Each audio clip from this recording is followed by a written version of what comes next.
She stood in the middle of the open market, small and silent. Her feet were bare, her clothes torn, her head down. The other aliens circled her like predators, laughing loudly. She didn't speak, didn't cry, didn't fight. She just stood there, still as a stone. "Look at her," said one tall alien boy with shiny armor and a proud voice. He was the son of a wealthy alien leader. His horns were polished, his cape long. His name was Zarek, and he loved to mock the weak. "She looks like a broken pet," he said. Others laughed with him. He pointed to her face. "Is that dirt or just her skin color?" The laughter grew louder. One alien even threw a fruit at her feet. Still, the girl said nothing. She was too used to this. This was normal for her. She had no family, no money, and no one who cared. But someone did care. From the shadows near a dark alley, a pair of human eyes watched everything. He leaned against a wall, arms crossed, face calm but eyes sharp. His name was Leo, and he had been watching this for days. Leo was not from this planet. He worked in the lower docks fixing broken machines. He didn't like trouble, but he hated cruelty more. And this girl, something about her made him stay and watch. The crowd laughed harder now. Zarek stepped forward and waved his hand near her face. "Say something, or are you too dumb to talk?" He smirked, expecting silence again.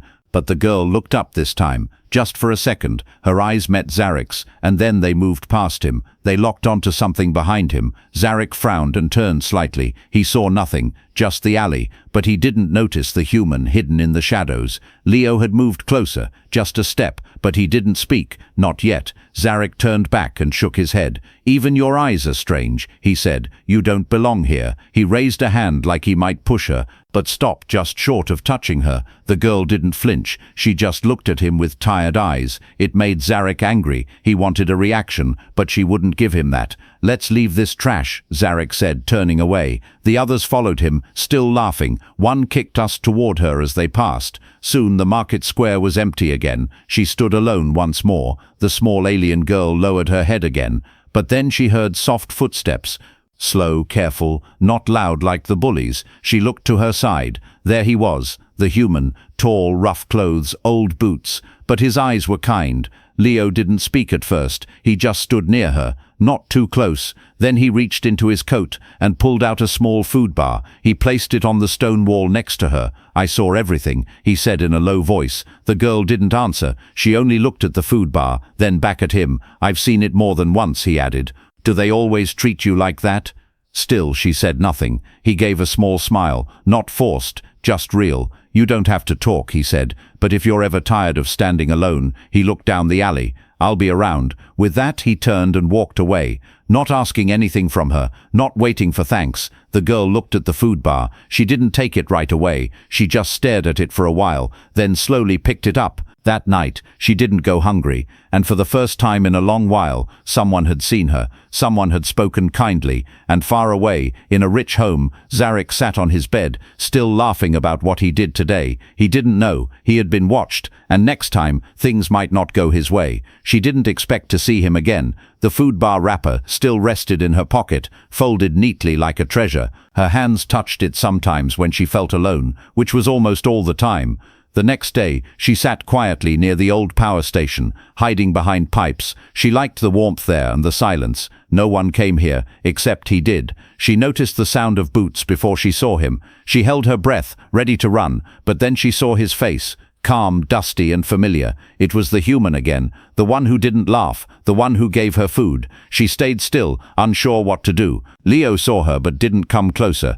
He sat on an old metal crate a few steps away and pulled out a small device. It sparked and buzzed as he fixed it with quick hands. Minutes passed in silence, but it didn't feel heavy. She peeked at him again. He wasn't watching her, just working. It was strange, comforting. After a while, he spoke without looking up. "You always sit in the cold." She blinked, surprised. No one ever asked her anything. She didn't answer, just looked down at her feet.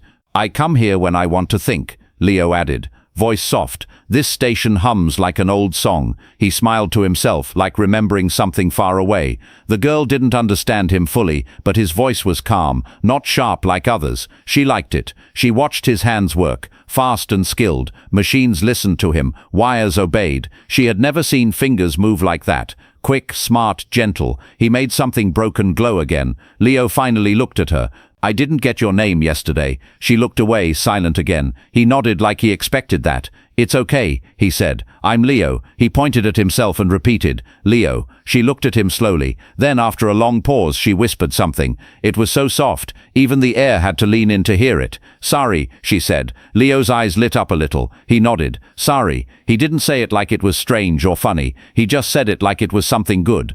For the first time, her face moved, a small twitch of surprise, maybe even hope, but it faded quickly when a loud voice echoed from the alley. Well, what do we have here? It was Zarek again, his armor shining in the low light. Two others were with him, laughing already. Sari froze, her body stiff, breath short. Zarek stepped forward, smirking. Didn't think I'd find you so soon, little bug. Then he noticed Leo. His smile dropped for a moment. You again? Zarek said, eyebrows raised. Leo didn't move. He stood up slowly and placed the small device into his pocket. We're just talking, Leo said calmly. Talking. Zarek scoffed. With that thing? He pointed at Sari like she was dirt on his boot.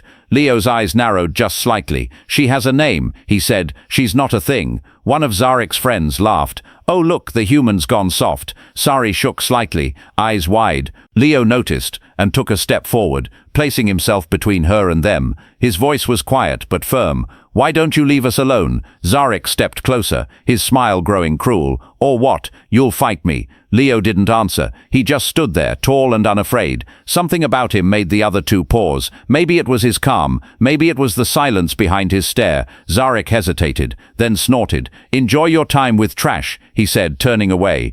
Won't last long. The three of them walked off, laughing again, but their steps were quicker than before. Zarek sat frozen, her hands tight on her knees. Leo turned to her and crouched down. You okay?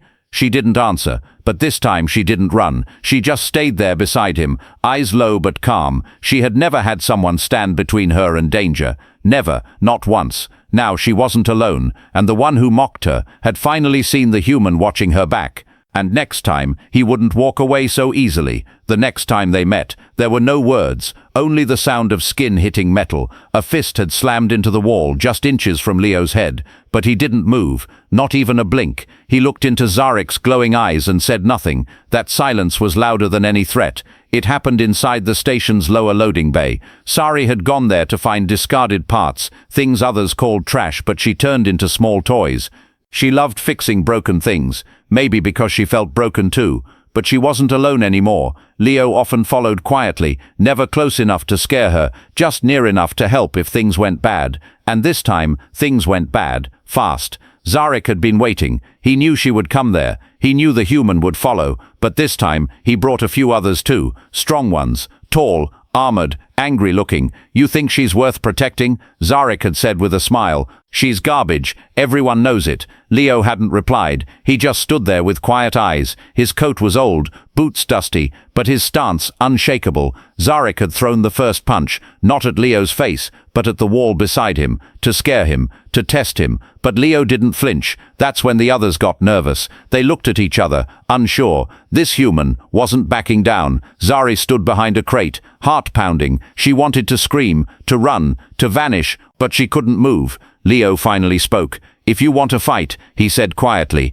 then fight someone ready to hit back. The second punch was real, but Leo caught it. Just like that, his hand grabbed Zarek's wrist in mid-air, fast, sharp, practiced. Zarek tried to pull back, but Leo didn't let go. Instead, he twisted just enough to make the alien drop to one knee. The others stepped forward, but Leo's stare froze them. I've seen creatures 10 times your size cry for mercy, Leo said softly. You don't scare me. He let go of Zarek. The alien stumbled back, angry and confused. No one had touched him like that before, not in public, not ever. You'll regret that, Zarek growled, but even he didn't believe his own words this time. Leo turned away like the conversation was over. He walked to Sari and offered his hand. Her small fingers hesitated, then slowly reached out. She took his hand, and something inside her changed. She wasn't just being helped anymore, she was choosing to stand. They walked out of the bay together. Behind them, the group of bullies stood in silence. Zarek's pride lay somewhere on the floor, cracked and bruised, but his hate, that was growing stronger. Later that night, Sari sat beside a power vent, holding one of her small machines. She had added new parts, ones Leo found for her. It blinked with soft lights now. For the first time in her life, something she built was glowing, alive. Leo leaned back against the wall beside her. He didn't talk much, and she liked that. When he did speak, it was never to demand or judge, only to understand. "You did good today," he said. Sari looked at him, unsure what he meant. "I saw you stand, even when you were afraid," he said. "That's not weakness, that's strength." She looked down, shy but proud. No one had ever told her that before. Far away, behind a locked door, Sarek threw a chair across the room. He shouted at the walls, furious. One of his friends stepped in nervously. "What now?" he asked. Sarek's eyes burned. "We break the human," he whispered, "and when he's gone, the girl will be nothing again." But Sarek didn't understand something important. This wasn't about one fight or one day. Something had begun in the shadows, a bond stronger than fear, and breaking it wouldn't be as easy as he thought. She had never laughed before, not once in her life, but that evening a quiet giggle escaped her lips. It was so soft it could have been the wind. Even she didn't recognize it at first. Leo looked up from the device in his hands, surprised. There it was again, that tiny sound coming from Sari. She quickly covered her mouth, embarrassed, but he smiled. "Was that a laugh?" he asked gently. She shook her head, but her eyes were glowing now, not with light, but with life. They were sitting near the engine pits where old transport pods were kept. Sari had brought him a broken chip she found earlier. He fixed it with ease, and it lit up like a star. She thought it looked like magic, and for a moment forgot her fear. Far above them, in the upper halls of the station, the whispers had already started. Why is the human always with that girl? Is he protecting her? Is he mad? Sari heard it too. Aliens looked at her longer now, not with kindness, but with confusion or disgust. She was the trash girl, the weak one, and now she had protection. Some even spat on the ground when she passed. Others pointed and made jokes, louder than before. They were angry, not just at her, but at the idea that someone cared about her. She didn't understand why, but Leo did. He had seen it before, on other worlds, in other places. People fear what they can't control and hate what they thought they had already crushed. Sari tried to ignore them, but one day, when they walked through the mid-market, a fruit hit her shoulder hard. It burst open, red juice dripping down her arm. Laughter exploded behind them. A group of alien teens stood there, eyes shining with cruel joy. One of them said loudly, "She bleeds like fruit." "Maybe she is one," another added, "or maybe she's just trash dressed as a pet." Sari froze, eyes wide, breath stuck in her throat. Leo turned slowly, calmly. He didn't yell, didn't step forward. He just stared at them, cold and still. The laughter faded into nervous silence. His eyes weren't angry. They were worse. They were disappointed. The teens looked away one by one and walked off. Leo took a cloth and gently wiped the juice from her arm. She didn't cry, but she held onto his sleeve like a child holds a lifeline. Later, in the quiet of the repair room, she asked him something. Her voice was small, like it wasn't used to asking, "Why do you help me?" Leo looked at her for a long second before replying, "Because someone should have helped you long ago." She didn't speak again, but something in her chest felt different now, full and tight and warm. Far away, Zarek watched the two from a high balcony. He wasn't laughing anymore. He didn't understand why the human hadn't left yet. Why protect someone like her? He clenched the rail until his fingers ached. "She's making him soft," he muttered. "She's a disease." Behind him, one of his guards said carefully, "Some say the girl is learning from the human. She's different now." Zarek turned sharply. "Then we destroy them both," he said, voice hard like stone. "We humiliate them in front of everyone. One final blow. No more second chances." His eyes glowed with hunger. He wasn't just trying to scare anymore. He was planning to crush. But Sari had already changed. The girl who once hid behind boxes now walked beside a human, and she was watching, listening, learning. The galaxy didn't know it yet, but the moment Sari laughed, the story had already changed, and the next chapter wouldn't be written by fear. It would be written by fire. The lights went out without warning. The station's main corridor turned black in a blink. Then came the alarms, loud, sharp, angry. Red lights flashed along the walls like blinking eyes. Sari stood frozen near the water terminal, holding a small bag of scrap. Around her, aliens began to run, shouting about a lockdown. Security bots rolled out from hidden panels, but she wasn't looking at any of that. She was looking for him, Leo. Her heart pounded. He had gone to the old lift room 10 minutes ago. Now she didn't know where he was. Something was wrong. Suddenly she heard a voice behind her, cold and too calm. "Looking for your little human." She turned and saw Zarek, standing there with 4 others, all tall, armored, smiling like hunters. She tried to step back, but one of them blocked her path. "Don't worry," Zarek said. "He'll come. We left a nice message for him." He raised his hand and showed her a piece of Leo's broken tool snapped in half. Her stomach dropped. "You shouldn't have made him care about you," Zarek said, stepping closer. "You're nothing, weak, a shadow, and now he's weak too." She didn't speak, didn't cry, but her fingers curled into fists. Zarek noticed and laughed. "Oh, do you think you matter now?" He moved as if to grab her, but then a loud bang came from the side door. Metal flew across the hallway. Leo stepped through the smoke, his coat torn, one arm bleeding, but his eyes were on fire. He didn't say a word. He just walked toward them like the noise meant nothing. Two of Zarek's men stepped forward to stop him. They didn't reach him. In seconds, Leo dropped the first one with a blow to the neck. The second was thrown into the wall, hard enough to crack it. Zarek shouted, "Stop him!" But the others hesitated now. They had never seen a human fight like that. Calm, sharp, deadly. Sari stood frozen again, not from fear this time, but shock. Leo was hurt, breathing hard but still moving like a storm. He stopped in front of Zarek, blood dripping from his hand. "I warned you," he said quietly. Zarek backed up a step, eyes wide. "You think you're special?" Zarek spat. "You're just one human. This isn't your world." Leo leaned in close. "No, but kindness is," he said. "And you tried to break it." Then he turned to Sari and held out his hand. She ran to him without thinking, grabbing his fingers tight. Security bots finally rolled into the scene, red lights spinning. The group scattered before they could be arrested. Only Leo and Sari stayed, side by side. A loud voice from the ceiling speakers said, "Disturbance recorded, action pending," but none of that mattered now. Later, as Leo sat on a crate and Sari cleaned the wound on his arm with shaking hands, she whispered something. "You shouldn't have come." "I had to," Leo said. "They would have hurt you." She looked at him, eyes glassy but strong. "Then next time, I'll fight too." He smiled weakly. "You're already fighting," he said. Far away, Zarek kicked a steel wall until his boot cracked. Nothing made sense anymore. How had one human caused all this? But what he didn't see, what no one saw, was the glow in Sari's chest, the silent burn that now had a shape, not just fear, not just pain, but courage, and soon that courage would have teeth. The stars looked different from the rooftop. Sari had never climbed that high before. She used to stay low, hidden, small, but tonight she sat on a high ledge beside Leo, her feet dangling over the edge. Wind blew through her hair, and for the first time she didn't shiver.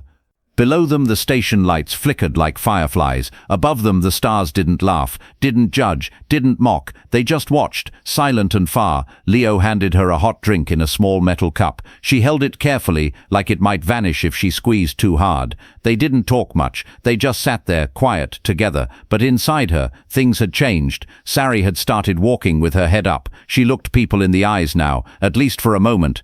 She even fixed a power cable last week in front of others. One guard said, "That girl's sharper than she looks." It made her smile for hours. Leo saw it all. He didn't say much, but his proud eyes said everything, and when he handed her a broken tool or asked her opinion, she no longer hesitated. But peace doesn't last long. When jealousy grows, Zarek hadn't forgotten. He hadn't forgiven, and he hadn't stopped planning. He sent someone to follow her, a quiet one, dressed like a worker.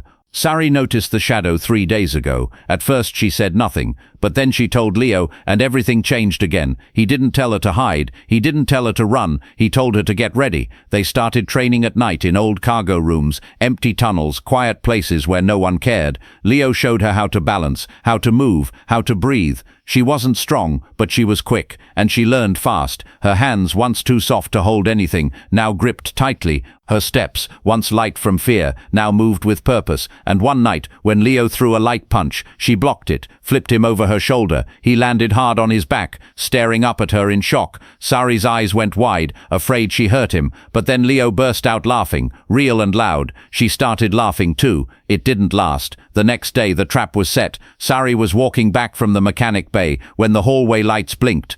4 figures stepped out from behind crates, fast, silent, armored. They didn't speak. One grabbed her wrist, the other blocked her path, but she didn't scream. She twisted hard, ducked low and rolled across the floor, just like Leo showed her. A stun rod swung past her head and cracked the wall instead. She ran fast, heart pounding, breath sharp. They chased her through the narrow halls, past old elevators and steam pipes, but she knew this area better. She led them in circles, toward the trap they didn't know was waiting. Leo stepped out from behind a rusted panel like a shadow with fire in his eyes. He didn't hesitate. His fists moved faster than thought. 2 attackers dropped in seconds. The last one grabbed Sari by the arm again, but this time she didn't run. She grabbed his wrist and used her small frame to pull him off balance. He fell, just in time for Leo to knock him out cold. Sari stood there, panting, staring at the 3 bodies on the floor. She didn't feel fear. She felt steady. Leo looked at her and nodded once. "You're not the same girl I found in that alley," he said. Sari looked down, then back up. "I don't want to be," she whispered. Across the station, Sarek got the message. All 3 attackers were found tied and unconscious in the guard room. He said nothing, but he broke a screen with his fist and shouted till his voice cracked. The little alien girl, the one he used to laugh at, wasn't so little anymore, and now she had teeth and a human at her back who wasn't done yet. The arena was full, louder than a storm. Every alien eye was locked on the platform in the center. It wasn't a fighting pit, but it felt like one. Guards stood on every corner, speakers buzzed above, and the crowd waited for a show. Sarek stood proudly under the bright lights, his cape swaying behind him. He held a silver case in one hand and a fake smile on his face. "This is a public matter," he said to the audience, "and I believe justice should be seen." Across the platform stood Leo and Sari, side by side. No armor, no weapons, just calm stares. The floor beneath them was marked with lines. 1 step too far, and security bots would strike. Sari's heart thudded like a drum in her chest, but she didn't look away, not anymore. She had faced worse things in silence. Today, she would speak. Sarek raised his voice for all to hear. "This human has broken station rules," he said, "attacked citizens, interfered with authority." He pointed at Sari next. "And this girl, this no-name street rat, has followed him into disgrace." The crowd murmured, unsure. Some looked at Leo with fear, others with curiosity, but Sari saw something new in their eyes. Doubt. Leo didn't move. He waited for the moment to speak. And when Sarek finally finished his lies, Leo stepped forward. "You call this justice," he said, his voice calm but clear. "You humiliated a child, attacked her, sent men to kill us." He turned to the crowd. "You cheered for him while he kicked someone too small to fight back." Then he pointed at Sari. "But she's not small anymore, and you know it." Sari's hands trembled once, then stopped. She stepped forward, her voice rising above the whispers. "You all saw it," she said. "Every time he mocked me, every time I cried. But now I stand, and you hate it." She looked straight at Sarek, her voice sharper now. "You're afraid of what I've become, not because I'm dangerous, but because I'm not silent anymore." Gasps rippled through the room. Even the guards exchanged glances. Sarek's face twisted with rage. "You lie. You're nothing. You'll always be nothing." He stepped forward in anger, crossing the red line. The security bots lit up in red and locked onto him. A loud warning echoed. Aggressive motion detected. Step back. Sarek froze, now the one being watched, judged, caged. Leo folded his arms. "You broke your own rules," he said. "You used power to crush someone who had none. That ends today." The crowd was quiet now. No cheers, no laughter, just heavy silence. Then, slowly, someone clapped, then another, and another. Soon, the whole room echoed with slow, steady applause. Sarek backed away, his face pale. He had lost, not in battle, but in pride, in control, in the eyes of his own people. Later, as the crowd left and the lights dimmed, Sari and Leo walked the long hallway alone. Her steps were steady, her shoulders no longer slouched. She looked taller, not in body but in spirit. Leo looked at her and smiled. "You did it," he said. Sari nodded. "We did," she whispered. They stopped near the same alley where it all began, the place where she once stood with her head down, and he watched from the shadows. Now she stood in the light, eyes forward, and he stood beside her, not to protect but to walk with her. She reached into her coat and pulled out something small. It was the first food bar he had ever given her, still in its wrapper. She handed it to him. "I don't need it anymore," she said softly, "but I kept it, because it reminded me I was seen." Leo took it gently, and for once he had no words. Sometimes the greatest victories make no sound. Sometimes the smallest girl becomes a symbol, and sometimes the one who was mocked becomes the one others look up to. The galaxy had watched, and it would not forget, because that day a human stood up, and the small alien girl stood with him. Together they changed everything.